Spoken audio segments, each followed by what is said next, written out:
എത്ര കേട്ടാലും പഠിക്കില്ല. നിന്നെയൊക്കെ ചീത്ത വിളിച്ച് വിളിക്ക് വരെ ചീത്ത പേരായി.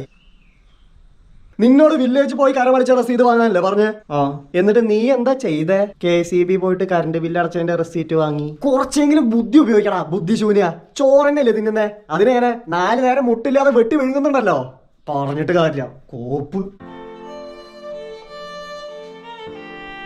ഇങ്ങനെ വിഷമിച്ചിരിക്കാതെ ഭക്ഷണം കഴിച്ചേ.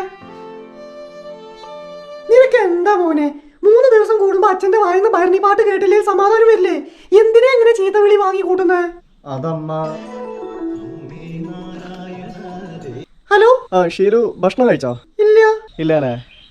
അവനോ? അവൻ കഴിച്ചിട്ടില്ല. എന്നാ കഴിക്കണ്ടെന്ന് പറ. ഞാൻ പൊറോട്ടയും ബീഫും വാങ്ങിച്ചിട്ടുണ്ട്, ഇപ്പൊ കൊണ്ടുവരാം. ശരി. അതെ, അച്ഛൻ പൊറോട്ടയും ബീഫും വാങ്ങിച്ചോണ്ടില്ലേ? 3 ദിവസം കൂടുമ്പോ അച്ഛന്റെ ചീത്ത വിളി വാങ്ങി കൂട്ടുന്നത് എന്തിനാന്നല്ലേ ചോദിച്ചേ? ഇതിനു വേണ്ടി തന്നെയാ. ഞാൻ വേണമെന്ന് വിചാരിച്ച ഓരോന്ന് ചെയ്ത് കൂട്ടും. അച്ഛൻ അറിഞ്ഞം പറഞ്ഞ ചീത്തയും പറയും. എന്നിട്ടോ കുറ്റബോധത്തെ ബാലൻസ് ചെയ്യാൻ വേണ്ടി ഇതുപോലുള്ള സ്പെഷ്യൽ ഐറ്റംസ് തിന്നാനും വാങ്ങിച്ചു തരും. മണ്ടൻ ഡാഡി. ആരാ ബുദ്ധിശൂന്യൻ?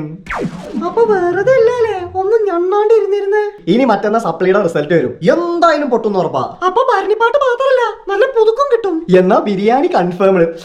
യമ്മി.